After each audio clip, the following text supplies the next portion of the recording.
యేసుక్రీస్తు నామములో మిమ్మల్ని అందరినీ ఆత్మ ఖడ్గం అనే ఈ కార్యక్రమానికి ప్రేమతో ఆహ్వానిస్తున్నాను. శ్రమ తరువాత అనే ఈ యొక్క వాక్య భాగాన్ని ఈరోజు మనం ధ్యానం చేసుకుందాము.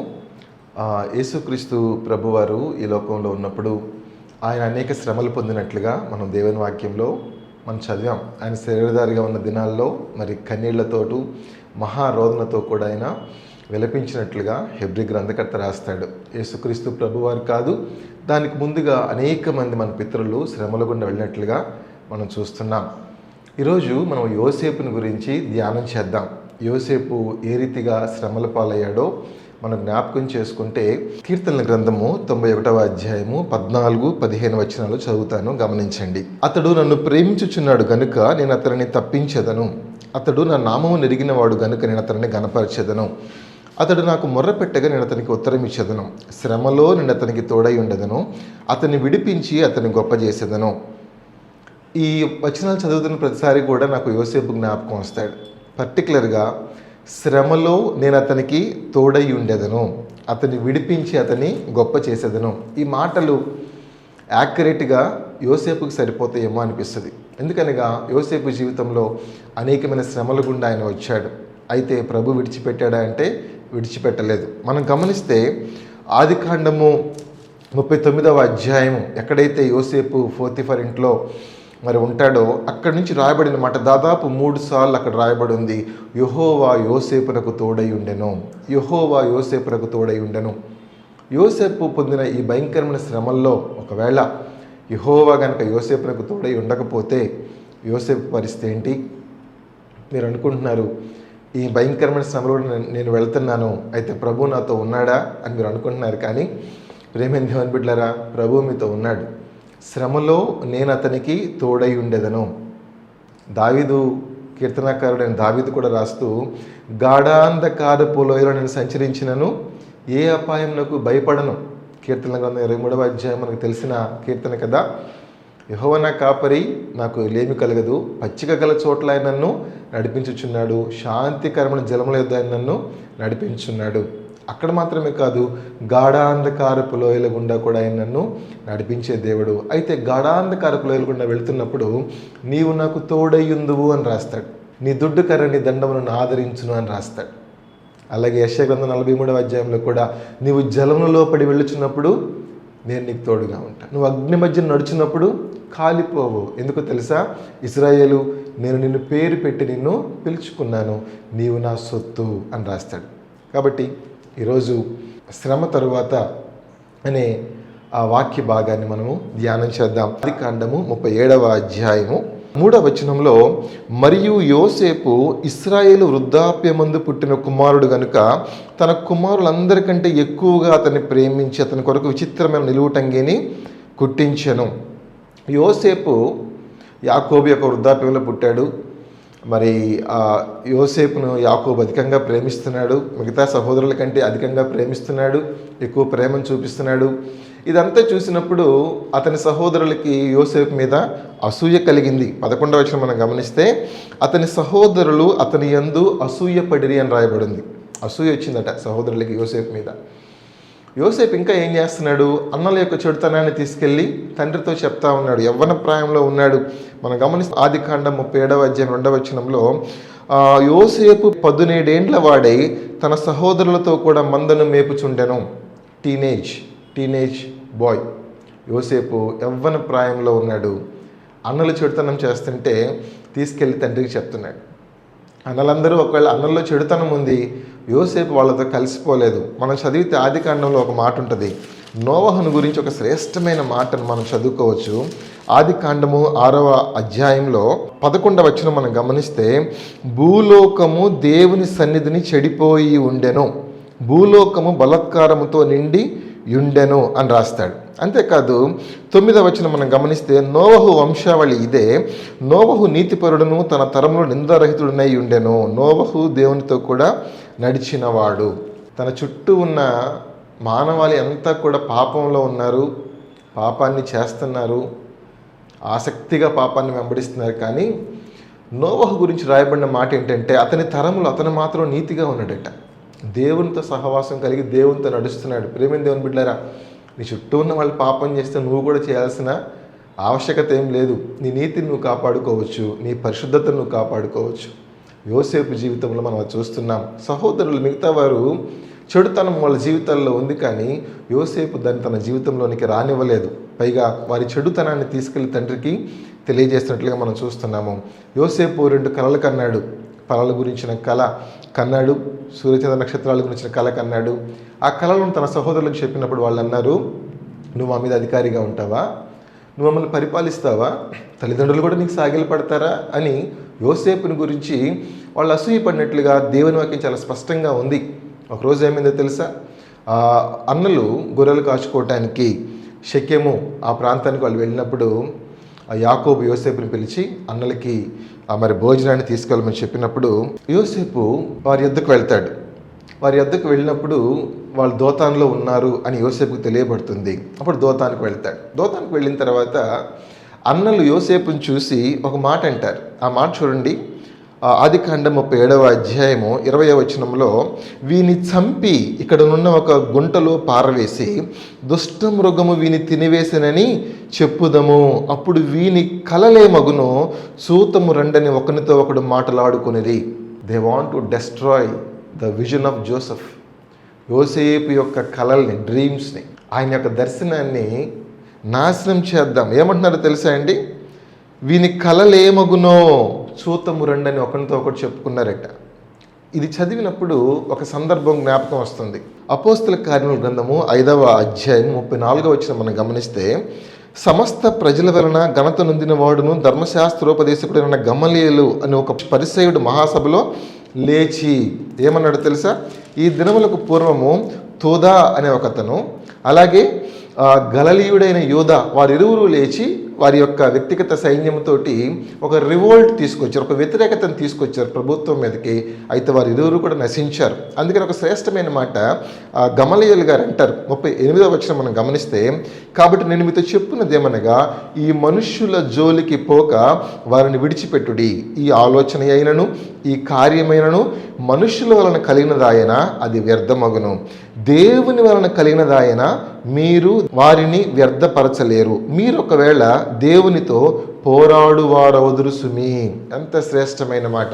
వీళ్ళు చేస్తున్న ఈ తిరుగుబాటు, వీళ్ళు చేస్తున్న ఈ కార్యము ఒకవేళ మనుషుల ఆలోచన బట్టి వస్తే మీరు దాన్ని వ్యర్థపరచవచ్చు. ఒకవేళ దేవుని వలన కలిగితే మాత్రము మీరు దాన్ని వ్యర్థపరచలేరు అని ఒక శ్రేష్టమైన మాట అంటాడు. నేను ఎందుకు ఈ సందర్భాన్ని చెప్పానంటే, యోసేపు కలిగిన కళలు ఎక్కడి నుంచి వచ్చాయి? It's from God. దేవుని యొద్ద నుండి వచ్చిన కళలు అవి, దేవుని యొద్ద నుంచి వచ్చిన వాక్యం అది, దేవుని యొద్ద నుంచి వచ్చిన దర్శనం అది. ఇప్పుడు అన్నలు ఏమంటున్నారంటే, ఇప్పుడు వీడిని చంపేస్తే వీడి కళలు ఏమవుతాయి అంటే, ఇండైరెక్ట్గా ఆ వాక్యాన్ని ఆధారం చేసుకోమని చెప్పగలిగిన మాట ఏంటంటే, ఈ అన్నలు దేవునితో పోరాడు వారు అవుతున్నారు సుమి. దేవుని యొద్ద నుంచి వచ్చిన కళల్ని నో బడీ కుడ్ డెస్ట్రాయ్. ఎవ్వరు కూడా వాటిని నాశనం చేయలేరు. ప్రేమైన దేవుని బిడ్డలారా, మీరు అనుకుంటున్నారేమో నాకు ఈ కళ దేవుడిచ్చాడు, ఈ దర్శనం దేవుడిచ్చాడు కాబట్టి దేవుని ద్వారా కలిగిన నిబంధన ఇది అని మీరు అనుకుంటే, దాన్ని ఏ మనుష్యులు కానీ, ఏ అధికారులు కానీ, సాతాను శక్తులే కానీ ఎవ్వరు కూడా దాన్ని డెస్ట్రాయ్ చేయలేరు, నాశనం చేయలేరు. నిశ్చయంగా ప్రభు నీ జీవితంలో దాన్ని నెరవేరుస్తాడు. యోసేపు జీవితంలో అదే మనం చూస్తాం. అన్నలు అంటున్నారు కదా, అసలు వీడిని ఇక్కడ చంపేస్తే వీని కళలు ఏమవుతాయి? ఆ కళలు దేవుని యొద్ద నుంచి వచ్చాయి కాబట్టి దాన్ని నరమాత్రుడే కానీ, అంధకార శక్తులే కానీ దాన్ని ముట్టుకోలేవు, అది జరగకుండా అడ్డగించలేవు అన్న విషయాన్ని ప్రేమతో మీకు తెలియచేస్తున్నాను. ఆ తర్వాత యోసేపు అమ్మబడ్డాడు, ఇష్మాయేలుకి అమ్మబడ్డాడు, పోతీఫర్ ఇంట్లో ఉన్నాడు. అయితే పోతీఫర్ ఇంట్లో యోసేపు ఒక ఆశీర్వాదకరంగా మార్చబడ్డాడు. పోతీఫర్ దాన్ని చూసినప్పుడు, అతని చేతిలో యావత్తు సఫలమవుతుందని పోతీఫర్ చూసినప్పుడు సమస్తాన్ని యోసేపుకి అప్పగించేశాడు. ఇక తను భోజనం చేయటం తప్ప తన ఇంట్లో ఏముందో లేదో కూడా తను ఆలోచన చేసిన వాడు కాదని వాక్యం సెలవిస్తుంది. ఇప్పుడు గమనించండి, మొదటిగా యోసేపు అమ్మబడినప్పుడు తండ్రి ప్రేమకు, కుటుంబంలో ఉన్నవారి ప్రేమకు దూరమైనప్పుడు ఆ చిన్న హృదయము, యవ్వన దశలోకి వచ్చిన ఆ హృదయము, తండ్రితో పెనవేసుకొని ఉన్న అనుబంధము ఒక్కసారిగా తెగిపోయినప్పుడు ఆ హృదయం ఎంత తల్లడిల్లిపోయి ఉంటుందో కదా. ఆ భయంకరమైన శ్రమ అతని మీదకి వచ్చినప్పుడు అతను ఎంత నలిగిపోయి ఉంటాడో కదా. ఎన్ని దినాలు, ఎన్ని వారాలు, ఎన్ని నెలలు ఒకవేళ సంవత్సరాలు పట్టి ఉండొచ్చేమో తండ్రి ఇంటిని మర్చిపోలేక, తండ్రి ప్రేమను మర్చిపోలేక, తల్లిని, ఆ బిడ్డలను, సహోదరులు మర్చిపోలేక ఎంత తల్లడిల్లిపోయి ఉంటాడు కదా. యోసేపు ఇంత శ్రమ గుండా వెళ్ళాడండి, చాలా బాధ గుండా వెళ్ళాడు, నలిగిపోయింది ఆయన హృదయము. అయితే యెహోవా యోసేపుకు తోడై ఉన్నాడని వాక్యం సెలవిస్తుంది. మీరు చూడండి ఒకసారి ఆదికాండం 39వ అధ్యాయము 2వ వచనం మనం గమనిస్తే, యెహోవా యోసేపునకు తోడై ఉండెను. 3వ వచనంలో యెహోవా అతనికి తోడై ఉండెననియు. ఆ తర్వాత 21వ వచనంలో అయితే యెహోవా యోసేపునకు తోడై ఉండి. శ్రమ వస్తుంది, అయితే అనే మాట దేవుని గ్రంథంలో రాయబడి ఉంది.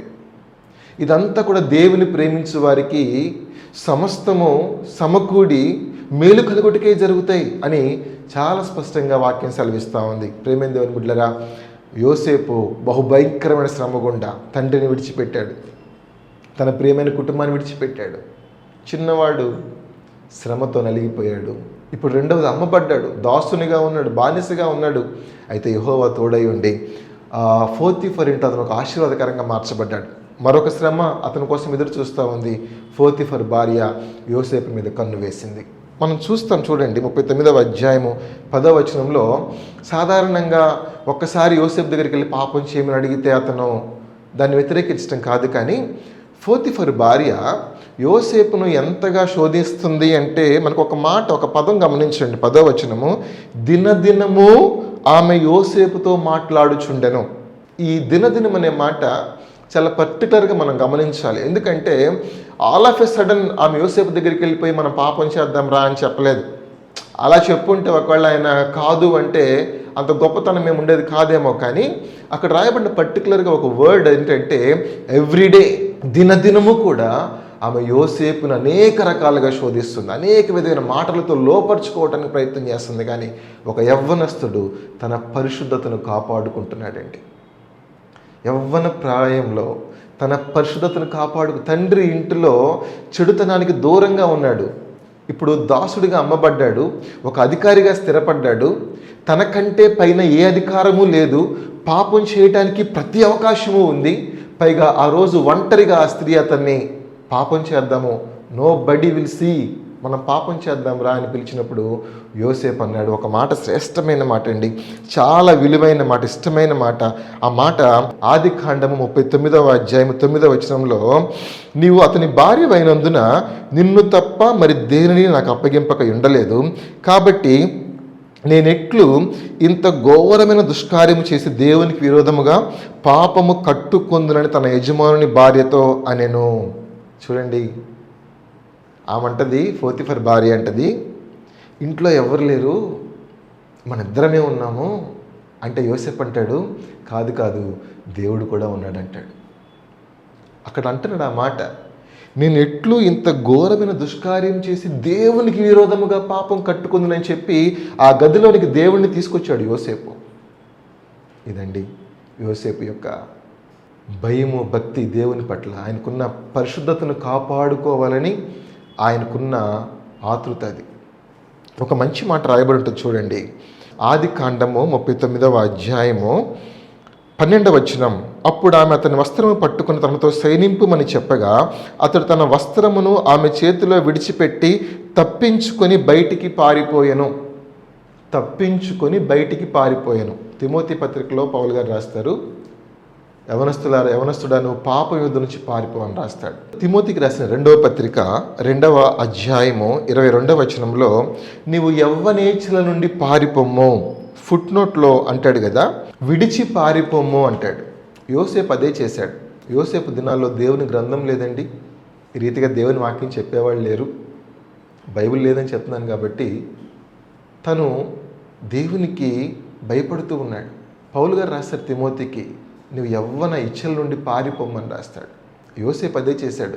ఆ వస్త్రాన్ని కూడా ఆమె చేతులు విడిచిపెట్టి బయటికి తప్పించుకొని పారిపోయాడట. ఈ రోజున మనం గమనిస్తే యవ్వనస్తులు పాపం దగ్గరికి పారిపోతున్నారు. దేవుని మందిరంలో నుంచి, దేవుని గ్రంథం దగ్గర నుంచి, పరిశుద్ధంగా కాపాడుకోవాలని చెప్తున్న దేవుని సేవకుల దగ్గర నుంచి వ్యభిచారం చేయటానికి, అక్రమం చేయటానికి, పాపం చేయటానికి, పాపం ఎక్కడ దొరికిద్దా అని చెప్పి దేవుని సన్నిధిలో నుంచి పాపం దగ్గరికి పారిపోతున్న వాళ్ళు ఉన్నారు, ఇంట్లో నుంచి పాపం దగ్గరికి పారిపోతున్న వాళ్ళు ఉన్నారు. కానీ యోసేపు ఒక గొప్ప మాదిరి ఏంటో తెలుసా అండి? పాపం దగ్గర నుంచి బయటికి పారిపోయాడట, బయటికి పారిపోయాడు. చూడండి, యోసేపు యొక్క భక్తి జీవితాన్ని మనం గమనిద్దాం. అప్పుడు యోసేపు మీద ఆ స్త్రీ ఒక గొప్ప నింద వేసింది. అతడు శయనించడానికి నా యొద్దకు వస్తే నేను కేక వేయగా అతడు పారిపోయాడని చెప్పగానే ఆదికాండం 39వ అధ్యాయము 20వ వచనం మనం గమనిస్తే, అతనిని పట్టుకొని రాజు ఖైదీలు బంధింపబడు చెరసాలలో వేయించను, అతడు అక్కడ చెరసాలలో ఉండెను. నాకు ఇలా అనిపిస్తుంది, యోసేపు చెరసాలలో ఉన్నాడు, ఆ చెరసాలలో ఉన్నాడు, శ్రమ పడుతున్నాడు, బాధపడుతున్నాడు. దానికంటే కూడా అతని మీద వేయబడిన నింద చాలా భయంకరమైంది. అందుకని కీర్తనకారుడు అంటాడు ఒక చోట, 69వ కీర్తన 20వ వచనం మనం గమనిస్తే, నిందకు నా హృదయము బద్దలాయెను అంటాడు. అంత భయంకరమైన నింద వేశాడు. ఎంత భయంకరమైన నింద! కన్న తల్లి లాంటి స్త్రీ యొక్క చెయ్యి పట్టుకున్నాడు, విశ్వాసఘాతకుడు అని ఒక భయంకరమైన నింద యోసేపు మీద వేయబడితే అది మరలా తన హృదయాన్ని గాయపరుస్తుంది. మనం ఇందాక చెప్పుకున్నాం కదా, తండ్రి ఇంటిని విడిచిపెట్టి వచ్చిన యోసేపు ఎంత కుమిలిపోయి ఉంటాడో, ఎంత వేదన పడి ఉంటాడో. సేమ్ అలాంటిదే మరొకటి, తన పరిశుద్ధత, తన సాక్షి మీదకి వస్తున్న నింద ఇది.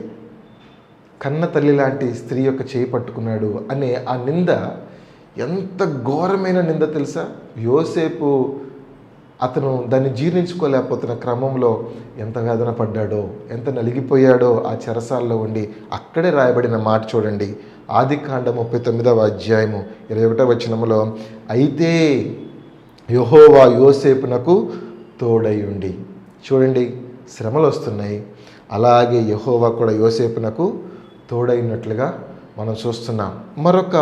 మరొక శ్రమలోకి మనం వెళితే, పానదాయకుల అధిపతి అలాగే భక్ష్యకారుల అధిపతి కూడా అదే చెరసాల్లో వేయబడ్డారు. వీళ్ళు రాజు దగ్గర ఉద్యోగం చేసేవాళ్ళు. వీళ్ళెందుకు ఈ చెరసాల్లో వేయబడ్డారు అంటే, అసలు ఆ చెరసాలే రాజుకు వ్యతిరేకంగా తప్పు చేస్తే బంధించే చెరసాల అది. అంటే ఒక విధంగా చెప్పాలంటే అత్యున్నతమైన ఆ చెరసాల మామూలు చెరసాల కాదు. అందుకని చాలా స్పష్టంగా రాశాడు 29వ వచనం 39వ అధ్యాయంలో, రాజు ఖైదీలు బంధించబడు చెరసాలలో వేశారు. అక్కడికే వచ్చారు ఈ పానదాయకుల అధిపతి, భక్ష్యకారుల అధిపతి. వారిద్దరు కూడా కలలు కన్నారు.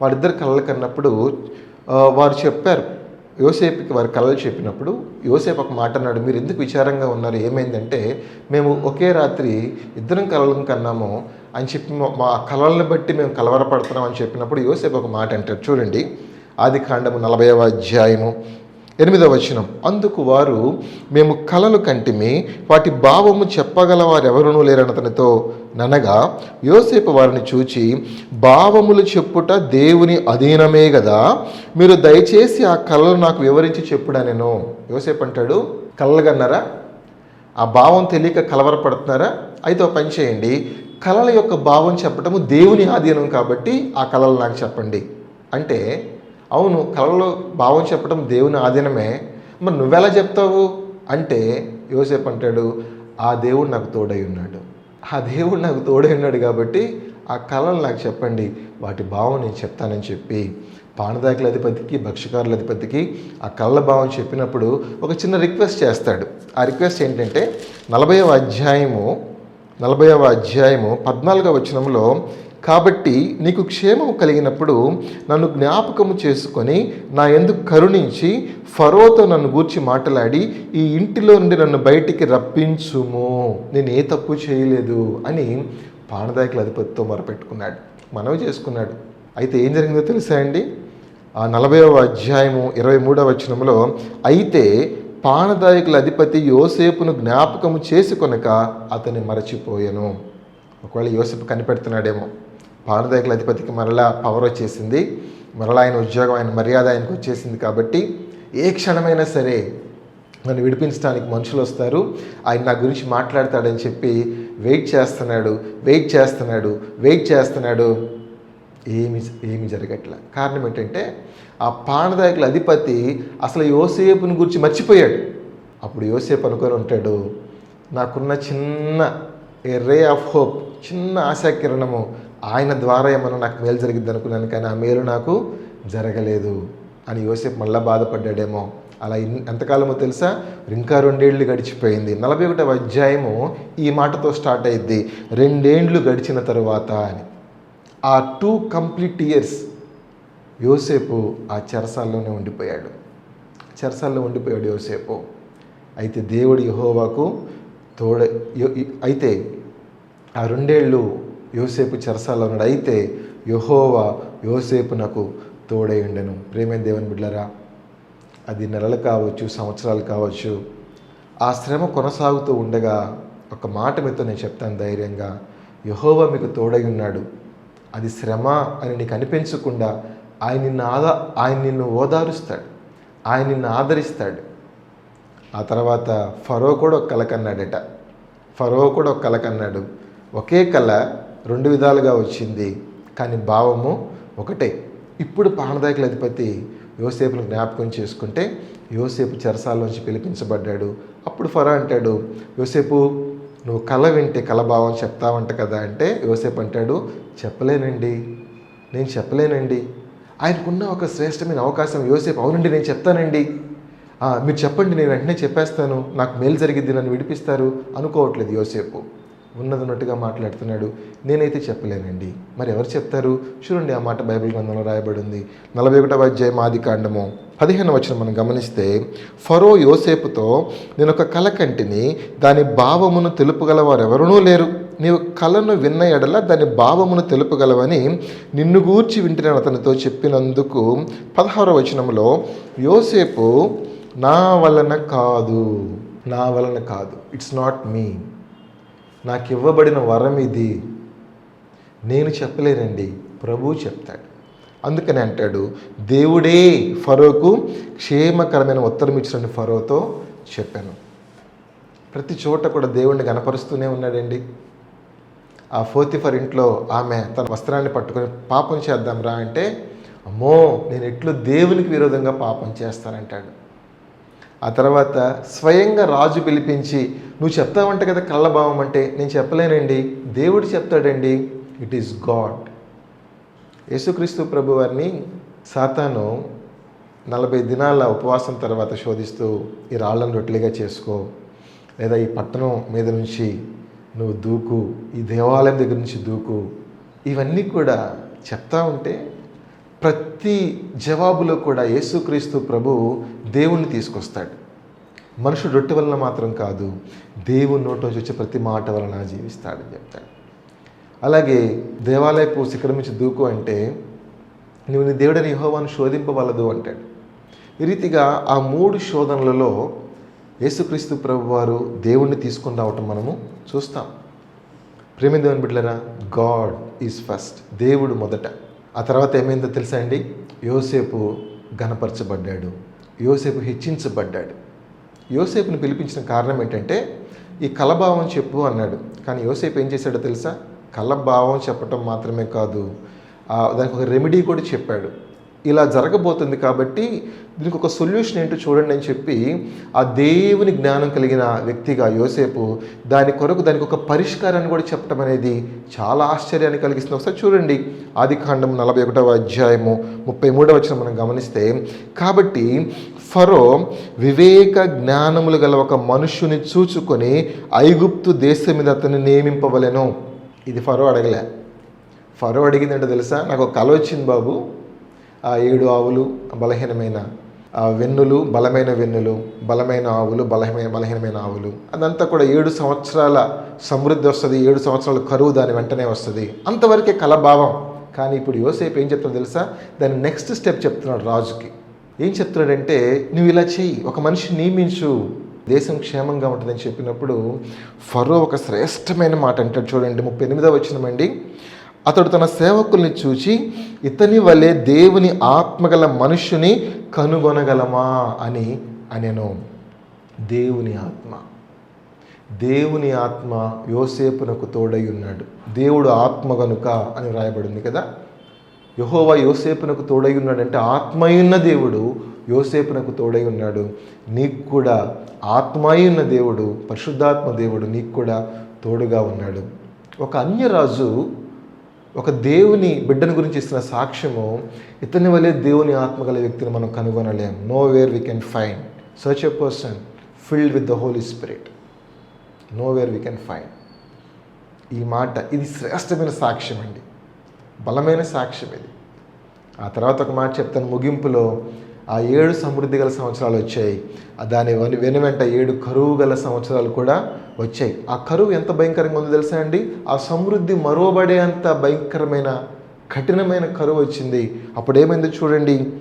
ఆదికాండము 41వ అధ్యాయము 54వ వచనం మనం గమనిస్తే, యోసేపు చెప్పిన ప్రకారము 7 కరువు సంవత్సరంలో ఆరంభమాయను కానీ ఐగుప్తు దేశమందంతటా ఆహారం ఉండెను. ఎందుకో తెలుసా?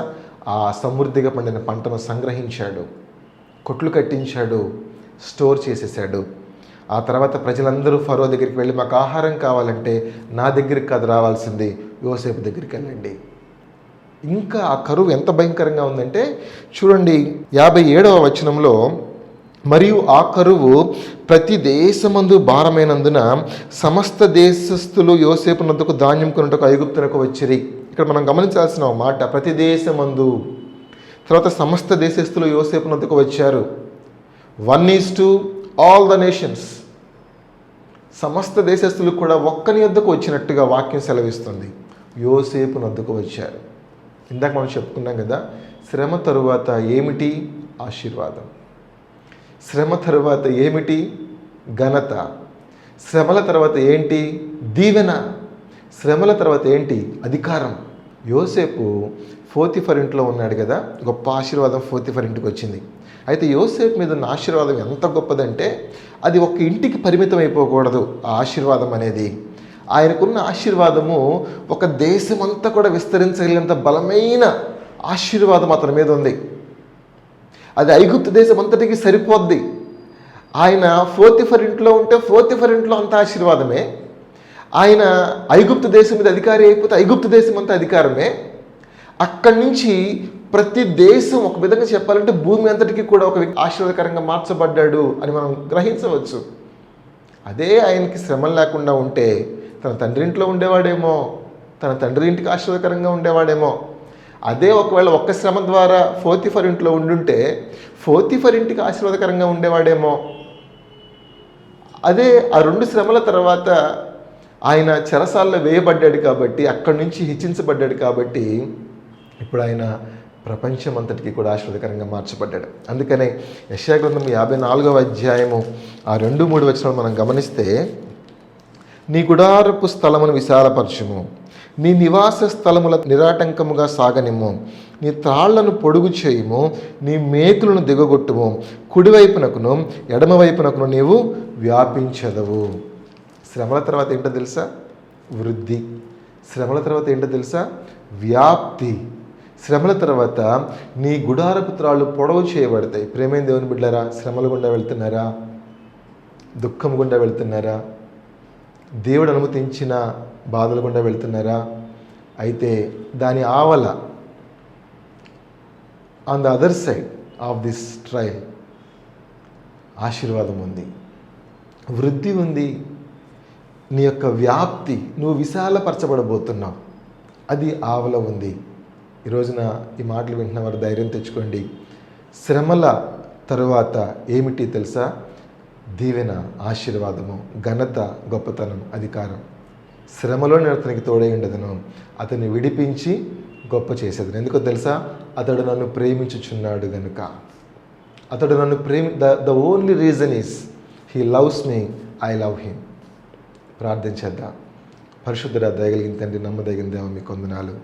ఈరోజు శ్రమల తర్వాత ఏమిటో మీరు మాతో మాట్లాడారు.